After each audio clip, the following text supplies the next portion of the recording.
How I quit smoking cigarettes, my motivation story. There's not, in most people's lives, there's not necessarily just one event that occurs where they wake up one day and say, "That's it, I'm done, no more cigarettes." Most decisions, that at least in my opinion, that I think people make throughout their lives are generally a combination of the things that they learn up to that point. You get input starting when you're a small child. You start to realize that when you catch a baseball, if you catch it in your mitt the wrong way, it may hurt, it may sting, so you don't catch it that way anymore. If you run and you don't look where you're going, you might fall down, you may skin your knee, and that hurts. You don't want to do that. So the same thing begins to happen. You take all these things with you up until a point when you become an adult. In my case, both of my parents did smoke cigarettes when I was younger. Now, I don't know whether or not that had any impact on my decision to smoke when I got a little older. I don't think it did. When I was younger, many more people smoked, so it wasn't an abnormal thing. These days, many fewer people smoke, so it wasn't very different for me. I don't think that's really the reason why, though, that I began smoking. But I will tell you this: that as I smoked throughout the years, certain things became obvious to me.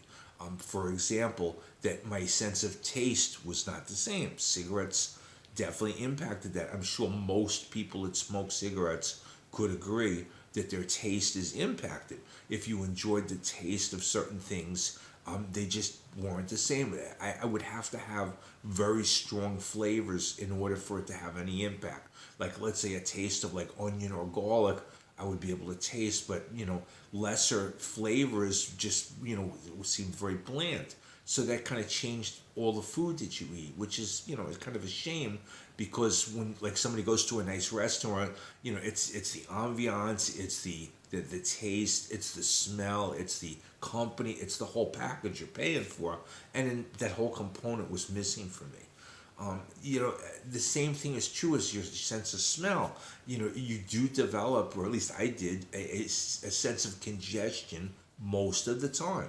It's just a way of life. It's sort of like living with a small cold that never seems to get better. And anytime I did get sick, anytime I did get a cold, what I would find is it would last a long time. It was very common for me to get a regular head cold and have symptoms that might have lasted 3 weeks. Like, for example, still coughing out congestion. I would have very, very runny noses. I mean, it was just very, very difficult to deal with all of that. And then, in addition to that, as I mentioned before, I have 4 children, and at this point, 6 grandchildren. Of course, all my grandchildren were born after I quit smoking.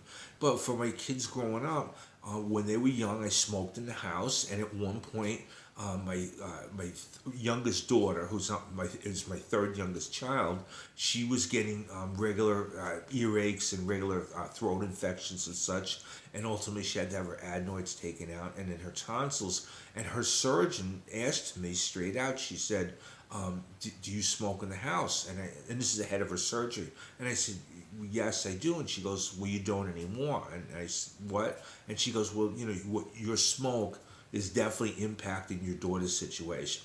And that really rung home for me. And actually, she's an adult now, and today's her birthday. So thankfully, it all did work out. But that kind of stung me. I mean, it made me think twice. I mean, when you smoke indoors, and you see the clouds of smoke, and you're a smoker, it's sort of like you see it, but you think to yourself, well, maybe it's just an annoyance. Maybe others see it and just, they don't like the cloud. Maybe they don't like the smell. But you don't really think to yourself that you're making them smoke. And you are. And that's, I guess that fact may have been a real key motivator for me.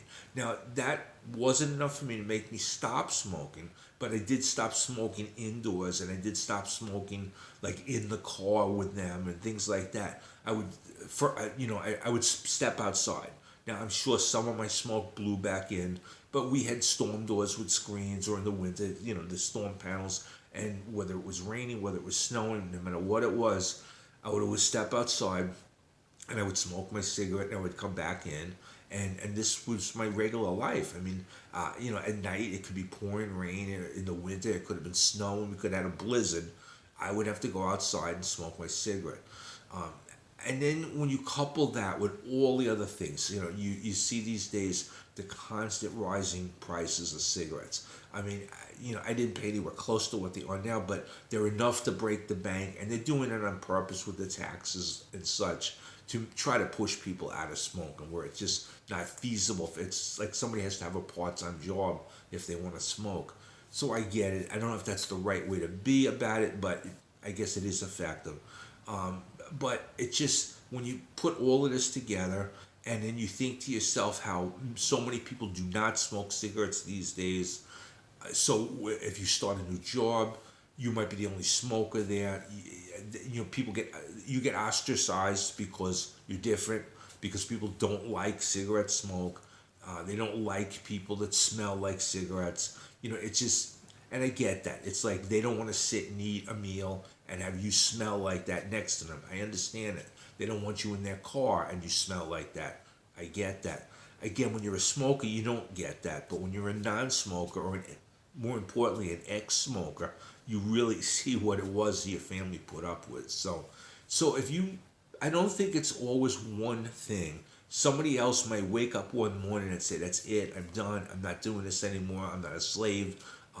Oh, and let me just throw one last thing is, there was that constant, like every minute of every day, you always had to plan for your next cigarette. I don't know if many people, it took me years and years before I actually thought about that as a concept. It was just something I did. But if you're a cigarette smoker, you can never be happy unless you know where your next cigarette is going to come from. You need to know where that pack is. You need to know you have a pack. You need to first maybe know you have the money for the pack. Then you have to have the pack.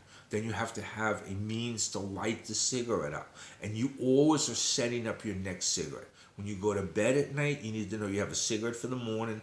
You need, or however many you need. You need to know you can light them. Like if you have matches, if you have 6 cigarettes and 4 matches, you have a problem. If you have a lighter, if it's been a while, you have to worry about how soon the lighter is going to run out, because you don't want to not have matches and not have a lighter and have a full pack of cigarettes. This is what I mean. It's insane. Your whole day is you're always setting up the next cigarette. If you don't, you become one of those smokers that's going up to somebody and saying, "Hey, can I bum a cigarette? Can I bum a light? Can I do?" And smokers don't like those kind of smokers. I do remember that. I always was prepared. So anyway, if you take all of these things and you put them all together, I think what you'll end up finding in the long run, that when you decide and make that commitment to become an ex-smoker and you stop smoking entirely, you will feel better. Your family will be happier. You will be healthier. The pluses so far outweigh the negatives that you'll wonder to yourself why you waited as long as you did to make that commitment.